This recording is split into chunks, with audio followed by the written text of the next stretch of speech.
Hello class, welcome to the lecture for cell membrane structure and transport. You should be listening to this if you are either in Mr. Neubauer's or Mrs. Wirtz's biology classes for this week. Today's learning targets, we're going to be able to explain how matter flows through the cell membrane. You're going to be able to construct a model of the cell membrane. And we are going to start exploring how materials are going to move across the cell membrane, and we'll get to that a little bit more on Monday. What I need you to do right now is to first upload the guided note sheet into your evidence notebook. That is the 11/21/19 cell membrane structure guided notes.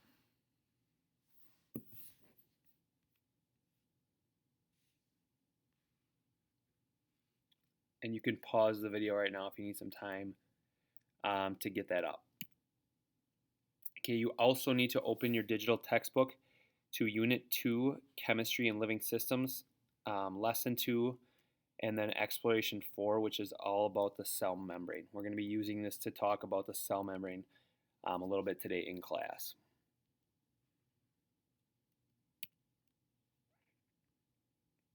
Sorry, if you need to pause to get this up and get the evidence note up for today, please do that right now.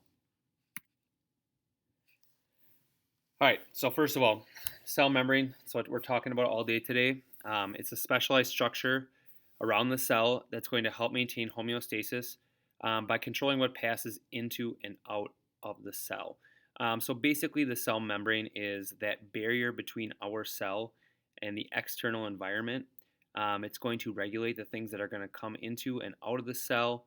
It's going to control a lot of other cell processes. It's going to control how cells talk to each other. And it has a bunch of specialized structures that we're going to go through today to learn a little bit more about the cell membrane. The first thing I need you to do is just read through the section in your text titled Cell Membrane Structure. And then in your guided notes, and you could do this with a partner after you're done reading, I want you to explain how do the structures within the cell membrane help the cell to function within a larger system. Please pause the video now and take about 5 minutes to complete this. Okay, welcome back. Now, as we're going to move on here, we're going to look at the different structures that are making up the cell membrane. They're all seen in this diagram. What I need you to do is label the structures in your evidence note sheet on the diagram as we discuss them right now.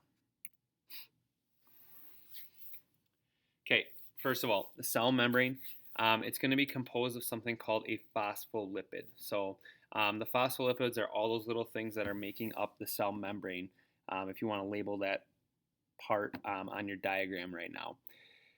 First of all, the phospholipids are going to form what's called a double layer. So there's a phospholipid on top and on bottom. And there's basically two parts. And you can see the top part, the big circle, that's called the hydrophilic head. And it's going to point outward. So on the part that's on top, it points outside of the cell. On the bottom part of the cell membrane, that's going to point towards the inside of the cell. And then the hydrophobic tails, they're both going to point inward. And if you look at the diagram on the right, you can see, and we know what these are now, that the phospholipid, because it's a lipid, is going to be made of a saturated and unsaturated fatty acid, and then the glycerol and phosphate groups on top. Okay, so this picture does a little bit better job. You can see the phospholipid bilayer. The inside is going to be the middle part where it says watery inner compartment. That's the inner part of the cell. And then outside of the phospholipids would be the outer layer of the cell. And you can see here we have the hydrophilic heads and then the hydrophobic tails pointing inwards. Okay, the next thing that we're going to look at for cell membrane structure is proteins. So there's actually proteins that are some large molecules that are embedded in the cell membrane, and they can be attached to the surface of the cell membrane as well. And just looking at this picture here, what we're looking at are a couple different types of proteins, but both of these proteins are controlling what's moving into and out of the cell. Some of the other functions of proteins. First of all, it's transport. So proteins, like the channels we saw in the last picture, are going to allow substances to pass in and out of the cell. Another thing is called enzymes.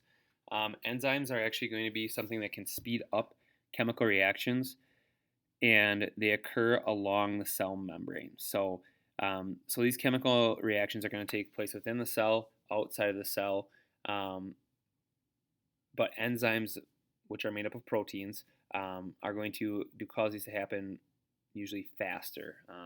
And that's so our body can have a lot of the processes that we do like quickly as needed. Another thing is some receptors.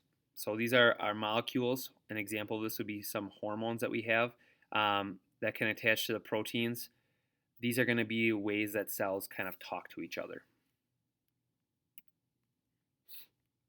Another piece of the cell membrane structure is something called cholesterol. And the cholesterol molecules are these little ones that you can see in between the phospholipids here.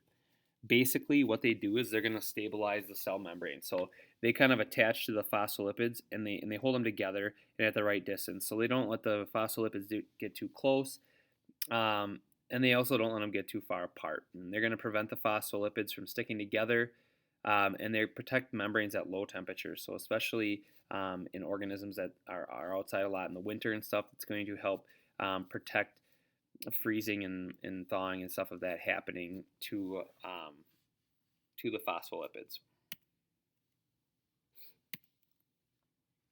The last structure that we're going to talk about are the carbohydrate chains. Basically, what these are, they're chains of sugars that are on the outside of the cell membrane.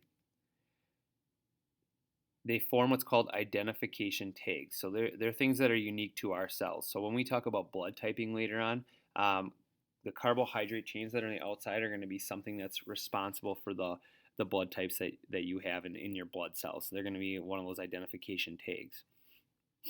So this is going to allow our immune system to recognize our cells versus foreign cells. So a different cell that would be entering in our body, such as a bacteria or virus or something like that.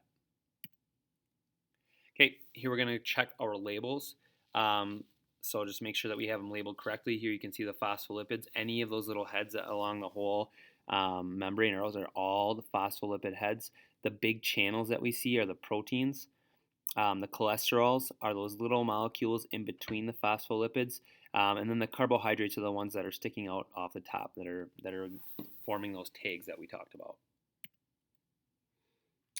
Okay, labeling the phospholipid, the hydrophilic head is the red part here. The hydrophobic tail is obviously the tail that's coming off the end of the head.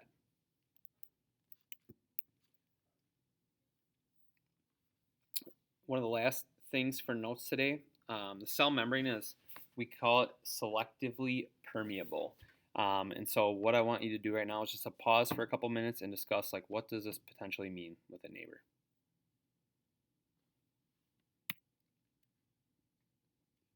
Okay, welcome back. And then what selectively permeable means, it's that the membrane is going to allow some materials to cross into the cell, but not others. So it's going to select for things that can enter the cell. This is going to allow the cell to maintain stable conditions in spite of a changing environment. Materials are going to cross the cell membrane in different ways, and we're going to look at these different ways when it comes to next Monday's class. All right, thanks for watching, guys. With the rest of the time, you're going to be working on an article of the week.